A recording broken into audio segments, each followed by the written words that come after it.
मध्य प्रदेश विधानसभा की कार्यवाही का आज दूसरा दिन। आज से लंच टाइम हुआ समाप्त। पोषण आहार और महिला अपराध पर हंगामा करेगी कांग्रेस। मुख्यमंत्री भूपेश बघेल का आज भेंट मुलाकात कार्यक्रम। मुख्यमंत्री आज धरमजयगढ़ विधानसभा क्षेत्र का करेंगे दौरा। रोड शो और सामाजिक संगठनों के प्रतिनिधिमंडल से मिलेंगे सीएम। भोपाल में राष्ट्रीय हिंदी दिवस पर कवि सम्मेलन का आयोजन। सीएम शिवराज साहित्यकारों कलाकारों को करेंगे सम्मानित। रविंद्र भवन में कार्यक्रम का होगा आयोजन। छत्तीसगढ़ में पहली बार डिजिटल बजट पेश करने की तैयारी। सभी विभागों से मंगाए जा रहे ऑनलाइन प्रस्ताव। बजट पेश होने से पहले सभी मंत्री विधायकों को दिया जाएगा प्रशिक्षण। सतना में कच्चा घर गिरने से 4 लोग मलबे में दबे। 2 बच्चे और 2 महिलाएं हादसे में घायल। बारिश होने से धराशायी हुई मकान की दीवार। एमपी में मॉनसून पूरी तरह से फिर से एक्टिव। कई जिलों में भारी बारिश का सिलसिला जारी। मौसम विभाग ने जारी किया येलो अलर्ट।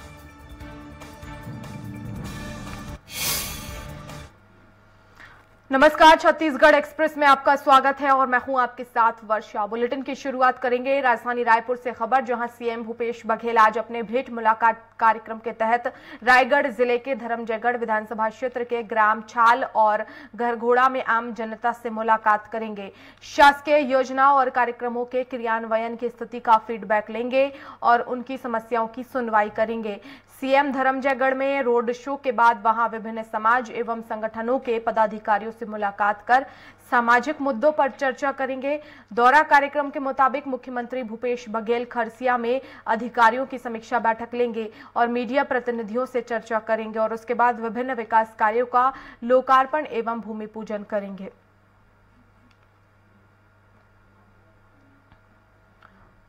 और ज्यादा जानकारी के लिए संवाददाता दिलीप साहू हमारे साथ इस वक्त सीधे राजधानी रायपुर से लाइव जुड़ गए हैं। दिलीप, आज सीएम भूपेश बघेल भेंट मुलाकात कार्यक्रम के तहत धरमजयगढ़ के दौरे पर रहेंगे।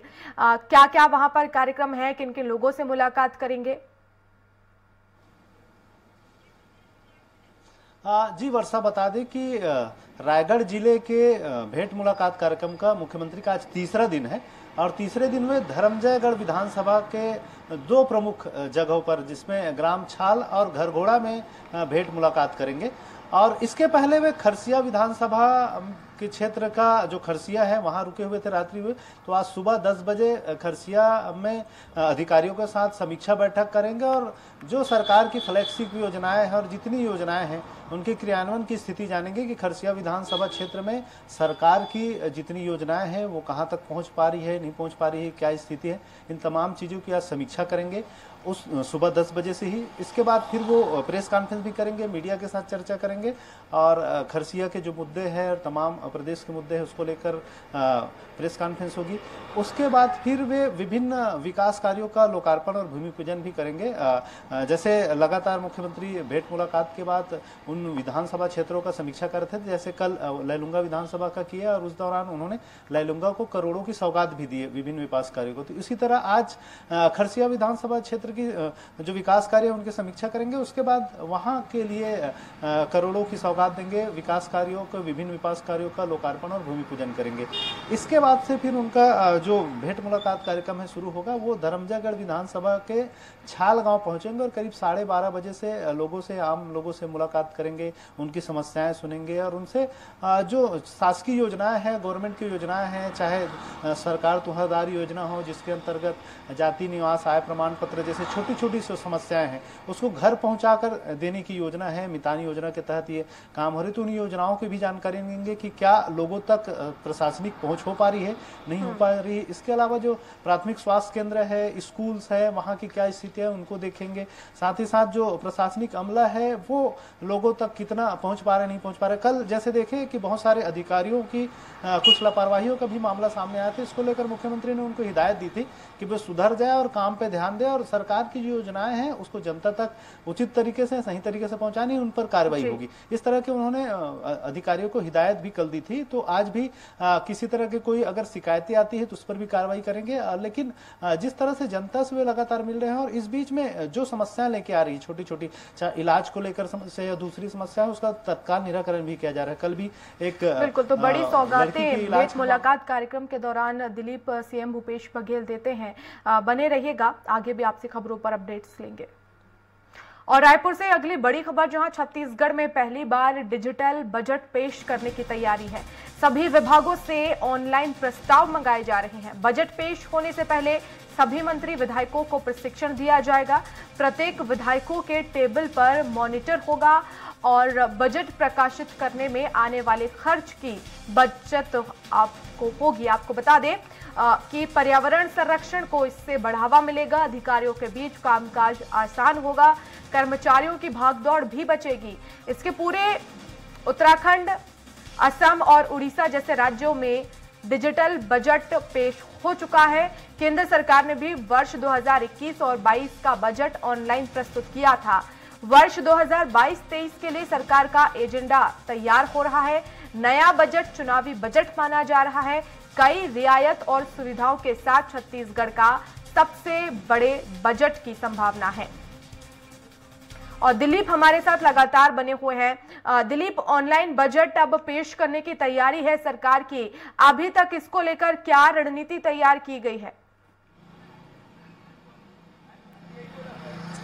जी वर्षा, जिस तरह से दूसरे राज्यों में ऑनलाइन बजट पेश किया जा रहा है, जैसे उड़ीसा, उत्तराखंड, असम में, उसी तरह छत्तीसगढ़ में भी अब ऑनलाइन डिजिटल बजट की तैयारी कर रहे हैं, ताकि जो पेपर्स मंगाने की जो प्रक्रिया रहती है और बहुत सारे पेपर्स प्रकाशन और उन तमाम चीज़ों में जो टाइम लगती है उसकी भी समय की बचत होगी। साथ ही साथ पर्यावरण का भी संरक्षण होगा, कागजों की बचत होगी। जो एक विभाग से दूसरे विभागों में जो भाग दौड़ होती है, फाइलों का बहुत ज़्यादा मूवमेंट होता है, तो इससे कहीं ना कहीं एक बहुत समय लगता है। अब क्या होगा, ऑनलाइन एक विभाग से दूसरे विभाग जो भी जानकारी मंगाना है उनको ऑनलाइन मंगाई जाएगी और ये जो बजट जो तैयार किया जाएगा पूरा डिजिटल रूप में ऑनलाइन ही बजट तैयार किया जाएगा। और जिस दिन मुख्यमंत्री बजट जब प्रस्तुत करेंगे तो उन्हें मॉनिटर पे ही दिखाते हुए प्रस्तुत किया जाएगा और सभी विधायकों को और विभाग के तमाम अधिकारियों तक और मंत्रियों तक डिजिटल रूप में ही बजट पहुंचेगी। तो कुल मिलाकर डिजिटल प्लेटफॉर्म पर आने की सरकार की कवायद शुरू हो गई है। जिस तरह से पिछला हमने देखे विधानसभा सत्र के दौरान भी विधानसभा में जो सवाल जवाब होते हैं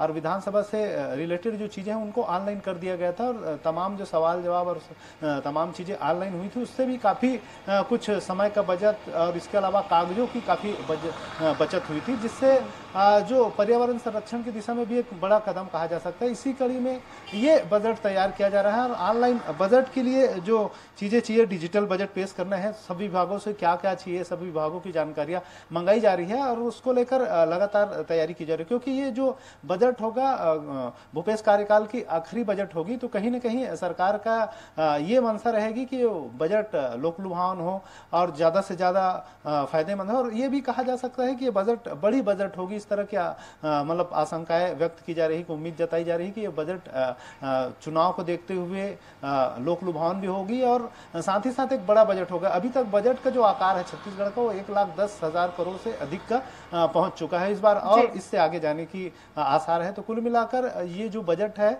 उसमें दो चीजें देखने को मिलेगी, एक तो ऑनलाइन डिजिटल प्लेटफॉर्म पे आएगा और दूसरा जो चुनावी वर्ष है इसलिए बजट में बहुत सारी रियायतें या बहुत सारी बातें मिल सकती है, जनता को कई सौगातें दी जा सकती है। बिल्कुल, अब देखना होगा कि बजट में क्या क्या प्रावधान रहेगा और क्या कुछ हमें देखने को मिलेगा चुनाव की दृष्टि से, क्योंकि महत्वपूर्ण ये आने वाला साल हो सकता है। बने रहिएगा दिलीप, खबरों पर आगे भी अपडेट्स लेंगे। और रायपुर से ही अगली बड़ी खबर, जहां दोहरीकरण के कार्य के चलते 3 ट्रेनें फिर से रद्द की गई हैं। 13 से 16 सितंबर तक टिटलागढ़ रायपुर स्पेशल रद्द की गई है। 14 से 17 सितंबर तक रायपुर टिटलागढ़ स्पेशल रद्द की गई है। 17 सितंबर को टिटलागढ़ बिलासपुर स्पेशल ट्रेन को रद्द किया गया है।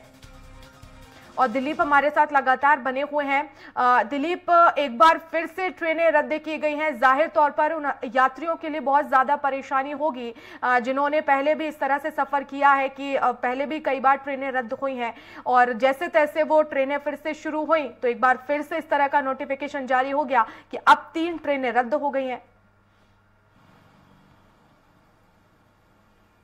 जी वर्षा, बता दें कि लगातार जिस तरह से ट्रेनें रद्द हुई थी और पिछले 3-4 महीने की बात करें तो इस दौरान काफी ट्रेनें रद्द हुई। 350 से आसपास छत्तीसगढ़ से गुजरने वाली ट्रेनें रद्द हो चुकी है। हालांकि ज्यादातर ट्रेनें बहाल हो चुकी है और उसकी वजह अलग थी, लेकिन अभी दोहरीकरण जो चल रही है, बहुत सारे जो लाइन है, रेल लाइन है, वहां पर दोहरीकरण के काम चल रहा है ताकि ट्रेनों की जो सुगमता है वो बढ़ेगी, आवाजाही बढ़ेगी। तो हालांकि ये जरूरी रहता है कि जब दोहरीकरण जो किया जा रहा है तब जब जोड़ना रहता है दोनों लाइन को, तो उस बीच में इनको जो समय चाहिए रहता है रेलवे को, तो इस कारण से ही कुछ ट्रेनें को रद्द करना पड़ता है। और ये 3 ट्रेनें, जो 3 स्पेशल ट्रेनें खासकर रायपुर से टिटलागढ़, टिटलागढ़ से रायपुर और टिटलागढ़ से बिलासपुर, तो ये 3 एक्सप्रेस ट्रेनें हैं, इसको रद्द किया गया है 3 दिनों के लिए। तो 13 से 16 सितंबर तक ये ट्रेनें रद्द की जा रही है। तो हालांकि इसमें केवल 3 ट्रेनें हैं, इसलिए यात्रियों को बहुत ज्यादा परेशानी का सामना नहीं करना पड़ेगा। हालांकि जो पहले से प्लान बना चुके हैं, जिनकी बुकिंग्स हो चुकी है, उनको रेलवे लौटा देती है, लेकिन कहीं ना कहीं दूसरे ऑप्शन इनके पास विकल्प रहेंगे। हम आमतौर पर देखें वर्षा की, हाल ही में जब एक साथ 56 ट्रेनें, 40 ट्रेनें, 50 ट्रेनें रद्द होती थी, तब लोगों को बहुत ज्यादा दिक्कतों का सामना करना पड़ता था, क्योंकि उसमें विकल्प बहुत कम मिल पाता था लोगों को। लेकिन क्योंकि ये 3 ट्रेनों का मामला है और अलग अलग डेट पे है, इसलिए लोगों को विकल्प मिल जाएगा कि उन ट्रेनों को जगह दूसरी ट्रेनों से वो आवागमन कर सके। तो कुल मिलाकर ये जो दोहरीकरण जब लाइन क्लियर हो जाएगा तो लोगों को और ज्यादा सुविधा मिलेगी, क्योंकि दोहरीकरण के काम जो पूरे हो जाएंगे उसके बाद जो बहुत सारी ट्रेनें, जिसमें एक मालगाड़ियों की वजह से या दूसरी ट्रेनों की वजह से एक दूसरे को क्रॉस करने की वजह से रोकना पड़ता था, आधे घंटे के लिए इंतजार करना पड़ता था, या जहां सुविधा नहीं होती थी वहां ट्रेनें खड़ी रहती थी, तो इन तमाम चीजों से छुटकारा मिल जाएगा और ट्रेन आसानी से आवागमन करेंगे, जिससे लोगों को आगे चल के राहत मिलेगी। थोड़ी सी परेशानी जरूर होगी अभी 2-3 दिन, लेकिन जब वो दोहरीकरण का काम जब पूर्ण हो जाएगा तो कहीं ना कहीं लोगों को, यात्रियों को राहत मिलेगी। जी वर्षा, फिलहाल चलिए, बहुत शुक्रिया तमाम जानकारी के लिए दिलीप।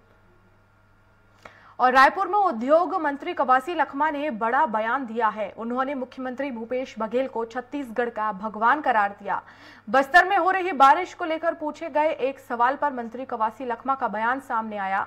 उन्होंने कहा कि बस्तर में कोई परेशानी नहीं है, कोई परेशान भी नहीं है और इतनी बारिश होने के बाद भी बस्तर में कोई नुकसान नहीं हो रहा है। बस्तर के लोग बहुत खुश हैं। बस्तर में मुख्यमंत्री देवगुड़ी मना रहे हैं, इसलिए पानी गिर रहा है। देवगुड़ी गांव की देवी है और भूपेश बघेल देवी के साथ जुड़ा हुआ है आदमी है। मंत्री ने कहा कि किसी समय में इनके पूर्वज आदिवासी के यहाँ पैदा हुए रहे होंगे, इसलिए मुख्यमंत्री बस्तर के आदिवासियों के लिए काम कर रहे हैं। वो एक ही बोला था, पानी को कोई मंत्री संतरी नहीं जानता है, पानी को सिर्फ जंगल जानता है, आवा खींचता है। बस्तर का आदिवासी लोग जंगल बचाया, इसलिए पानी गिर रहा है। इसलिए बस्तर का आदिवासी लोग को मैं बधाई देता हूँ। और बस्तर के लोग, माननीय मुख्यमंत्री देवगुड़ी बना रहा है, देवगुड़ी, उन्हीं के कारण तो पानी आ रहा है। पानी आएंगे तभी तो जिएंगे। वहाँ कैनल नहीं है, बांध नहीं है, बोर नहीं है, इसलिए वह पानी खूब गिर रहा है। वो हम लोग देवगुड़ी बना रहा है, इसलिए देवगुड़ी बहुत खुश है।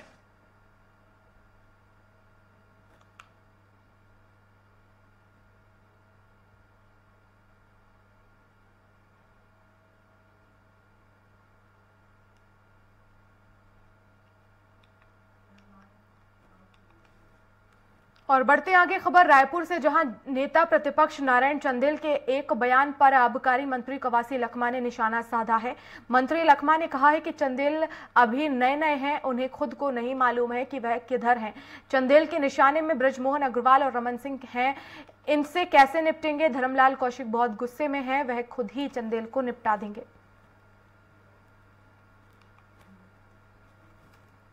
चंदेल को पता नहीं है, अभी नया बना है, उसको खुद को नहीं मालूम है कि मैं किधर का हूं। तो इसलिए चंदेल के निशाना में बृजमोहन अग्रवाल है, चंदेल का निशाना में रमन सिंह है, इनसे कैसे निपटेगा? और हमारा धर्मलाल कौशिक बहुत गुस्सा में है, ये खुद ही निपटे, पहले अपने लोग इसको निपटाएंगे, हमारा जरूरत नहीं है। और प्रदेश अध्यक्ष बनने के बाद अरुण साव पहली बार मस्तूरी विधानसभा पहुंचे। बीजेपी कार्यकर्ताओं ने प्रदेश अध्यक्ष का स्वागत किया। साव राष्ट्रीय पोषण माह कार्यक्रम में शामिल हुए। उन्होंने कहा कि केंद्र सरकार ने कुपोषण मुक्त अभियान शुरू किया है। उन्होंने चाकूबाजी की घटना को लेकर कांग्रेस सरकार को घेरा। उन्होंने कहा कि प्रदेश में कानून व्यवस्था पूरी तरह से ध्वस्त हो गई है। उन्होंने 150 लोगों को बीजेपी में शामिल भी किया। बहुत ही शानदार आयोजन। निश्चित रूप से ऐसे कार्यक्रमों से देश से कुपोषण भागेगा, देश स्वस्थ बनेगा और हर एक बच्चा देश के विकास में, अपने परिवार के विकास में अपना योगदान देने में सक्षम होगा।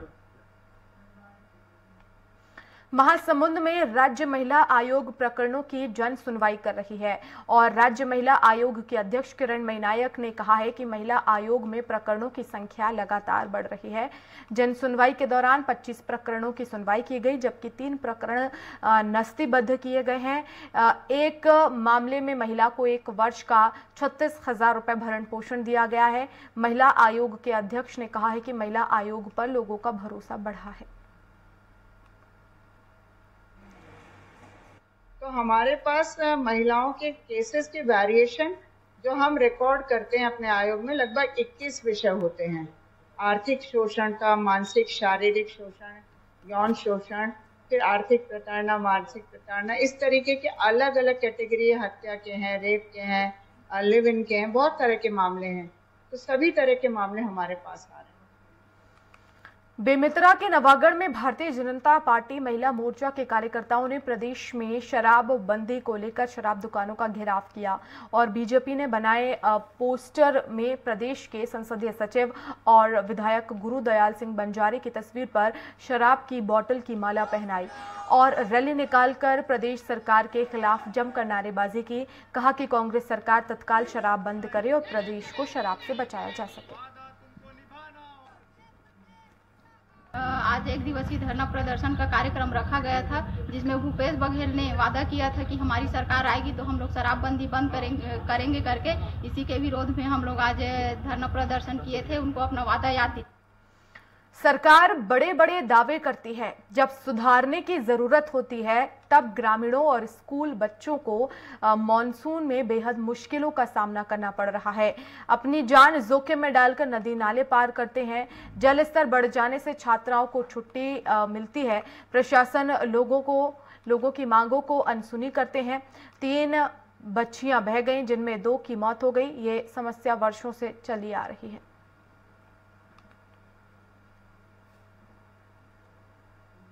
हमारे गांव में पुल न होने के कारण स्कूल से बहुत पानी जाता है। इसके कारण हमारे स्कूल के छात्र छात्राओं को जाने में दिक्कत होती है। विभिन्न प्रकार के कठिनाइयों का सामना करना पड़ता है। अभी कुछ समय पश्चात हमारे एक भैया गड्ढा में फंसने के कारण गिर गए, जिससे उन्हें उनकी गाड़ी को भी काफ़ी नुकसान। जिससे होकर के बच्चे, हमारे स्कूल में लगभग 408 बच्चे हैं, उनमें से 250 बच्चे इसी रोड को पार करते हुए आगे बढ़ते हैं। और जिस समय बाढ़ की स्थिति निर्मित होती है तो इस रास्ते पर विशाल काय गड्ढे बने हुए हैं, जिसमें कई गाड़ियां गिरी हुई है और बच्चे भी गिरे हुए हैं। ओवरफ्लो, जैसे बरसात के दिन ओवरफ्लो पानी पार हो जाता है, तब समस्या बहुत आम जनता के लिए और स्कूली बच्चे के लिए। जैसे पानी ज़्यादा भर जाता है तो स्कूली बच्चे का आना जाना भी बंद और आम जनता लोगों का भी आना जाना बंद रहता है। और उसके बाद यहाँ जो मोटरसाइकिल या फिर जो भी वाहन आवागमन हो रहा है तो वहाँ नुकसान का खतरा रहता है। PMJSY वाले ही बता पाएंगे, क्योंकि उनके द्वारा प्रपोज किया गया है। कहाँ की, हाँ वहाँ की एक बार आई थी मेरे पास में, मुझे लगा था कि वहाँ बच्चों को आने जाने में वेस्ट वियर पार करके स्कूल लाते जाते हैं। तो पहले हमारे विभाग से भी प्रपोज था, पर PMJSY से ब्रिज प्रपोज हो गया, इसलिए हम लोगों ने ड्रॉप कर दिया है। उनका ब्रिज बनना तय है। जशपुर के समदमा गांव में एक हाथी का बच्चा आ गया, जहां हाथी के बच्चे को देखने के लिए थोड़ी ही देर में भीड़ लग गई। हाथी के बच्चे गणपति का रूप मानकर ग्रामीण उसके साथ खेलने में लग गए, तो वहीं मौके पर वन विभाग पहुंच गया। बताया जा रहा है कि हाथी का बच्चा दल से बिछड़ गया है। हाथियों का दल तकरीबन 1 किलोमीटर दूर जंगल में विचरण कर रहा है। बच्चे को हाथियों के पास ले जाने की तैयारी की जा रही है।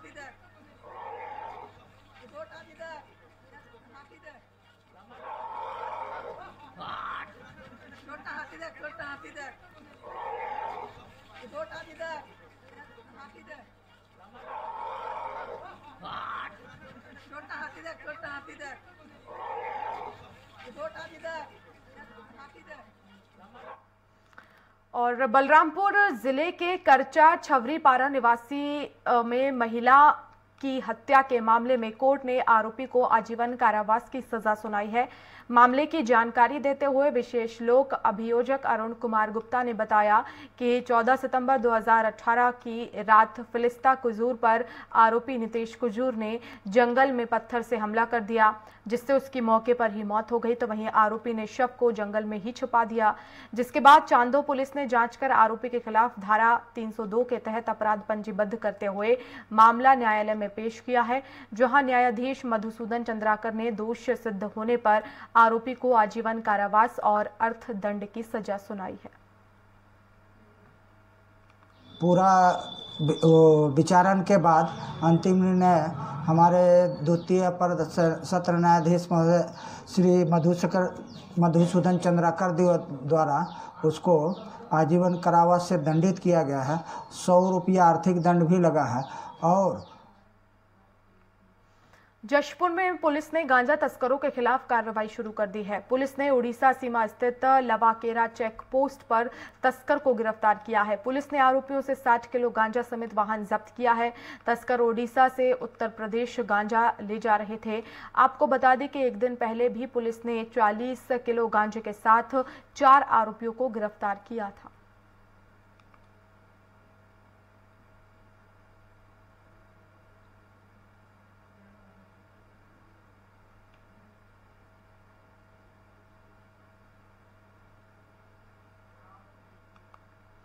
जगदलपुर के कुम्हार मारिंगा में एनडीएमसी लिमिटेड के नए रेलवे साइडिंग प्रोजेक्ट का उद्घाटन किया गया।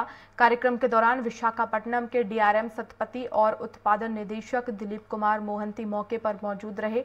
आपको बता दें कि नए रेलवे साइडिंग शुरू होने के बाद सैकड़ों ग्रामीणों को रोजगार मिलेगा। बेलाडीला के पहाड़ों से आने वाली लौह अयस्क कुम्हार मारिंगा में ही खोली होगी।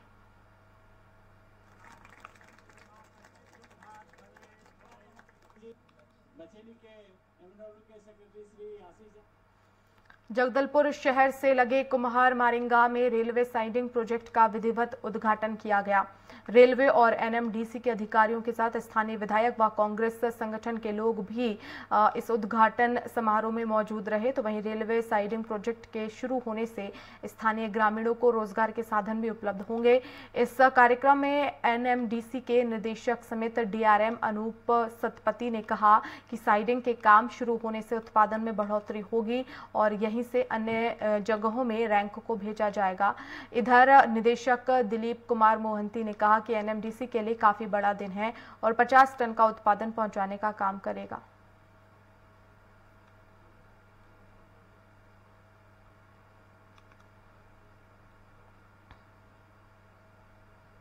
हमारे ये एक पहले से सपना था कि हम बाहर में साइडिंग करें, जहाँ से कि हम बचेली से जो माल हमारा प्रोडक्शन होता है वहाँ का स्पेस बहुत कम है। स्पेस क्रिएट करें तो हम आगे प्रोडक्शन बढ़ा सकते हैं। तो ये टेम्पररी स्टोरेज के हिसाब से हम निकालें, फिर यहाँ से हम प्रोसेस करके बाकी जगह में सप्लाई करें। और इसी के साथ इस बुलेटिन में फिलहाल इतना ही।